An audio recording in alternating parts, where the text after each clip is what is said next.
저는 예수님을 대면해야 했습니다.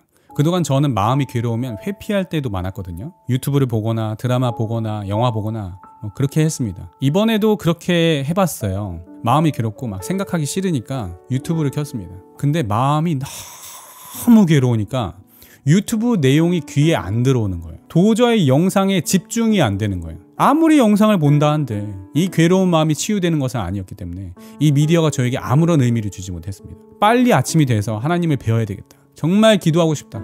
기도가 마렵더라고요. 어떻게든 이번에는 이 문제를 해결하고 싶다. 어떻게든 이번에는 이 문제를 종지부를 찍고 싶다. 그런 마음, 더 이상 질질 끄고 싶지 않다. 괴롭더라도 이 문제를 직면하고 싶은 그런 마음이 들었습니다. 여러분 마음이 이렇게 괴로울 때, 이렇게 상처를 드러내실 때 여러분 기도하셔야 됩니다. 여러분 부르짖으셔야 돼요. 다른 방법으로 피하지 마세요. 예수가 여러분의 그 상처의 연고가 될 때까지, 예수가 여러분의 마르지 않는 생수가 될 때까지 기도하세요. 하나님께 나아가세요. 좀 부정적으로 반응하셔도 좋아요.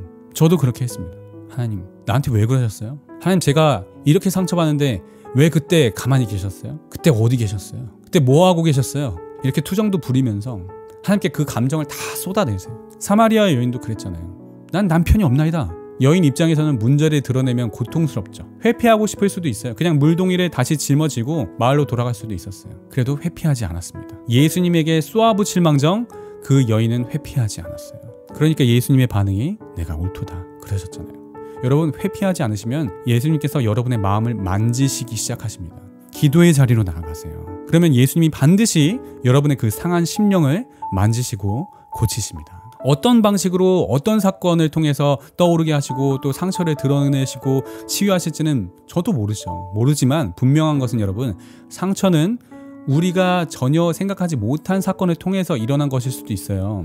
그리고 우리의 마음을 가장 잘 아시는 분은 우리 자신이 아니라 하나님이십니다. 그분이 우리의 마음을 가장 정확하게 알고 가장 정확하게 치유하실 수 있는 분이세요. 그리고 또 분명한 것은 우리가 구하고 찾고 두드리면 그분은 반드시 성령을 주시는 분이십니다. 부모가 악할지라도 자녀에게 좋은 것을 줄 아는데 하물며 우리 하나님 아버지께서 구하는 자에게 성령을 주시지 않겠습니까? 구하세요. 찾으세요. 두드리세요. 기도하면 하나님께서 반드시 치유하십니다. 언제까지 기도해야 하나요? 응답 받을 때까지. 기도에는 기한이 없어요. 응답 받을 때까지 하시는 거예요. 기도는 호흡입니다. 언제까지 숨 쉬어야 하나요? 라고 묻는 분 없으시잖아요. 그렇죠? 응답 받을 때까지 기도하시는 거예요. 저도 아침이 되어서 기도의 자리로 나가서 하나님께 막 따져 물었습니다. 하나님, 왜 나에게 이런 부당한 고난을 허락하셨습니까? 하나님, 제가 부당한 고난 받은 게 예수님 때문에 받은 고난입니까? 제가 받은 고난이 복음을 위해서 받은 고난입니까? 왜 이런 고난을 저에게 주셨습니까? 저는 그냥 아무 이유 없이 괴롭힘 당했습니다. 그때 하나님 뭐 하셨어요? 도대체 어디 계셨어요? 그 선생님, 하나님께서 세우신 권위 아니에요? 저한테 왜 그런 권위를 허락하셨냐고요. 예수님 억울하신 거 알겠습니다. 근데 그렇다고 제가 안 억울한 거 아니잖아요. 예수님 억울하시면 저도 억울해도 되는 거예요? 예수님이 그렇게 고통당하셨으면 저도 무조건 그렇게 고통당해야 되는 거예요? 예수님은 하나님이시잖아요. 난 사람이잖아요. 그것도 초등학교 6학년, 중학교 1학년이었는데 그런 어린애가 뭘 알아요? 저한테 왜 그러셨어요? 저한테 왜 그러셨냐고요. 저도 사마리아 여인처럼 하나님께 따져 물었습니다. 하나님께서는 사마리아 여인에게 하셨던 것처럼 저에게도 말씀하셨습니다. 내 말이 옳다. 이 한마디 말씀을 하시는데 제가 지금껏 당한 모든 일을 다 알고 계시고 더 정확히 알고 계시다는 것을 깨달아집니다. 제 마음을 공감하시기 시작하셨어요. 그 수가성 사마리아 여인에게 하신 것처럼요. 예수님께서도 그 여인이 어떤 인생을 살았는지 이미 다 아셨잖아요. 그러니까 그 여인이 이렇게 고백하죠. 내가 행한 모든 일을 내게 말한 사람을 와서 보라. 이는 그리스도가 아니냐. 그리고 나서 베드로전서 2장 18절 이하 말씀이 쭉 생각나게 되었습니다. 하나님께서 하신 거죠. 사환들아, 범사에 두려워함으로 주인들에게 순종하되 선하고 관용하는 자들에게만 아니라 또한 까다로운 자들에게도 그리하라. 부당하게 고난을 받아도 하나님을 생각함으로 슬픔을 참으면 이는 아름다우나 죄가 있어 매를 맞고 참으면 무슨 칭찬이 있으리요. 그러나 선을 행함으로 고난을 받고 참으면 이는 하나님 앞에 아름다우니라. 저는 그 전까지 복음을 위해 고난받는 것만, 예수님을 위해 고난받는 것에만 상급이 쌓이는 줄 알았어요. 직장에서 상사한테 당하는 부당한 고난, 교회에서 권위자에게 당하는 부당한 고난, 군대에서 상관에게 당하는 부당한 고난, 이런 건 상급이 될 거라고 전혀 생각을 못 했었거든요. 근데 이 본문에서 하나님께서는 어떻게 말씀하시느냐, 꼭 복음을 위한 고난이 아니더라도 부당하고 까다로운 권위로부터 오는 고난이라 하더라도 하나님께서 아름답게 보신다는 거예요. 이를 위하여 너희가 부르심을 받았으니 그리스도도 너희를 위하여 고난을 받으사 너희에게 본을 끼쳐 그 자취를 따라오게 하려 하셨느니라. 그는 죄를 범하지 아니하시고 그 입에 거짓도 없으시며 욕을 당하시되 맞대어 욕하지 아니하시고 고난을 당하시되 위협하지 아니하시고 오직 공의로 심판하시는 이에게 부탁하시며. 저는 그 선생님 찾아가서 그때 저한테 왜 그랬냐고 막 따져 묻고 싶더라고요. 우리도 다 마찬가지 아닙니까? 우리가 누군가에게 피해를 입었을 때 그 가해자 찾아가서 복수해주고 싶고 막 따져 묻고 싶고 추궁하고 싶은 마음들이 다 있을 겁니다. 근데 예수님은 아무 죄가 없으신데 오히려 욕을 당하셨죠. 자, 고난을 당하셨지만 아무런 위협도 가하지 않으셨다라고 말씀에 나옵니다. 그리고 오직 공의로 심판하시는 이에게 부탁하셨다, 이렇게 말씀합니다. 제가 이 말씀을 기억하면서 하나님한테 이렇게 따졌습니다. 아무런 잘못을 하지 않았는데 이렇게 욕을 먹고 제가 그 아이들에게, 제가 그 선생님의 욕으로 되갚아주지 않고 아무런 죄를 짓지 않았음에도 억울하게 고난을 당하고 그럼에도 불구하고 가해자에게 되갚아주지 않고 바보같이 당하고만 있는 게 어떻게 공의입니까? 하나님, 정말 하나님 당신의 공의가 살아있습니까? 정말 공의의 하나님 맞으세요? 이게 어떻게 공의예요? 죄가 없는 자를 죄인 취급하는 것은 불의한 일 아닙니까? 근데 성경은 이런 하나님을 불의로 심판하시는 이가 아닌 공의로 심판하시는 이라고 표현합니다. 왜 그런 것일까? 하나님께서는 저에게 이렇게 말씀하셨습니다. 내가 부당하게 고난을 당했기 때문에 내가 너에게 보상할 수 있는 거란다. 전적으로 타락한 죄인인 내가 만일 너의 행위에 정당한 대우만을 받길 바란다면 내가 너에게 줄 것은 진노 외에는 없단다. 전적으로 타락한 너라도 내가 축복하려 한다면 무엇을 근거로 내가 널 축복할 수 있겠니?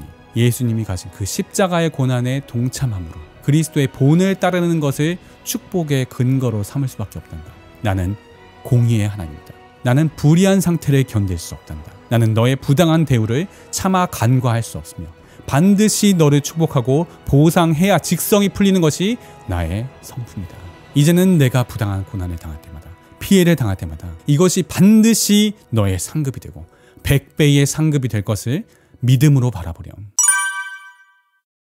다시 이 수가성 사마리아 여인에게로 돌아가서 예수님께서 이런 말씀을 하셨죠. 예배하는 자들은 영과 진리로 예배할 때가 오나니 곧 이때라. 하나님은 영이시니 예배하는 자가 영과 진리로 예배할지니라. 자, 이 진리의 말씀은 영으로 예배하는 자의 것이 된다라고 하신 바로 그 말씀처럼 정말로 기도하던 중에 제가 받았던 그 고난이 제가 장차 받을 상급에 비해 너무나 작게 느껴지는 거예요. 이전에는 그렇지 않았거든요. 이전에는 내가 받은 피해가 너무나 크다는 생각만 하고 있었어요. 근데 이제는 정말 내가 받은 피해는 내가 받은 은혜와 사랑과 비교할 때 아무것도 아니구나, 이것이 믿어지는 거예요. 소망의 눈으로 하늘 상급을 바라보게 되고 하나님께서 저에게 하신 그 약속의 땅을 반드시 차지하게 될 거라는 그 믿음이 들어오게 됐습니다. 여러분이 당한 상처는 장차 여러분에게 있을 그 영광과는 좋게 비교할 수가 없습니다. 이것을 믿음의 눈으로 바라보게 되면 여러분이 당한 그 마음의 상처는 영원한 여러분의 상급거리가 되는 것입니다. 그리고 고난을 통한 상급만큼 확실한 상급이 없어요. 여러분, 우리가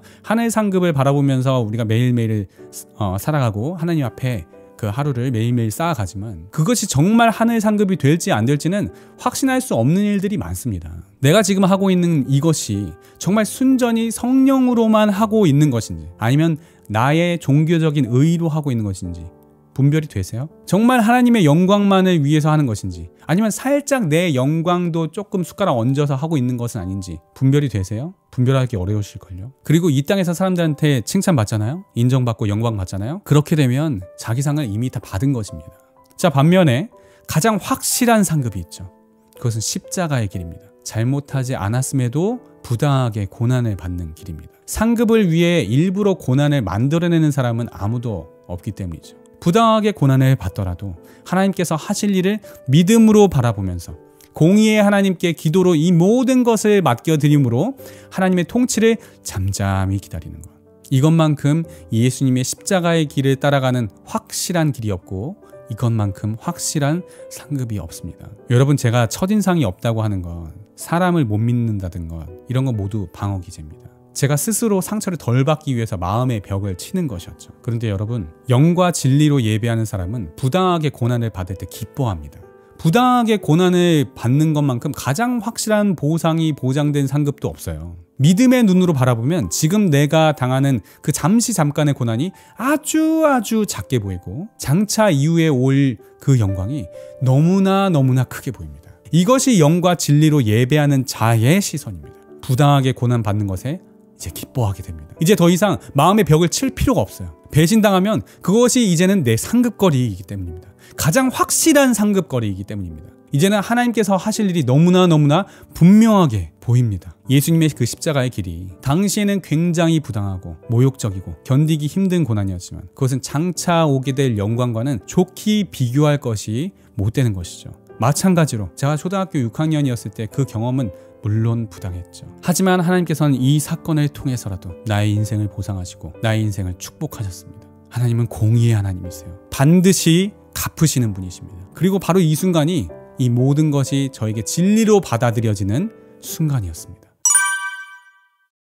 자, 하나님께서 우리의 상처를 치유하는 방법은 천편일률적이지 않습니다. 만약 예수님께서 내 남편을 데려오라 라고 저한테 말씀하신다면 그게 저랑 무슨 상관이 있겠어요? 아무 상관도 없는 말씀이죠. 이처럼 하나님께서는 우리 각자에게 굉장히 프라이빗하게, 퍼스널하게 찾아오십니다. 마찬가지로 제가 위에서 초등학교 6학년 때 받은 상처에 대해서 위와 같은 방법으로 치유되었다고 해서 여러분들도 똑같이 그러한 방법으로 치유하시는 것이 아닐 수도 있어요. 그리고 심지어 저 역시도 제가 위에서 말씀드린 저 상처들만 있는 게 아니겠죠. 제가 인생을 살아오면서 다른 상처들도 많이 받았을 거 아니에요. 그렇죠? 다른 상처들은 또 다른 방법으로 하나님께서 치유하셨습니다. 그러니까 기도하면서 하나님께서 여러분 각자에게 그 상처를 치유해 나가는 그 과정을 각자가 밟아 나가시면 됩니다. 자, 그럼 이렇게 말씀하실 수 있죠. 모르는데 어떻게 기도해요? 언제 어떻게 어떤 상처를 받았는지 모르는데 뭘 어떻게 어디서부터 기도하라는 거예요? 이렇게 반문할 수 있겠죠. 여러분의 삶에서 사건을 만날 때가 있어요.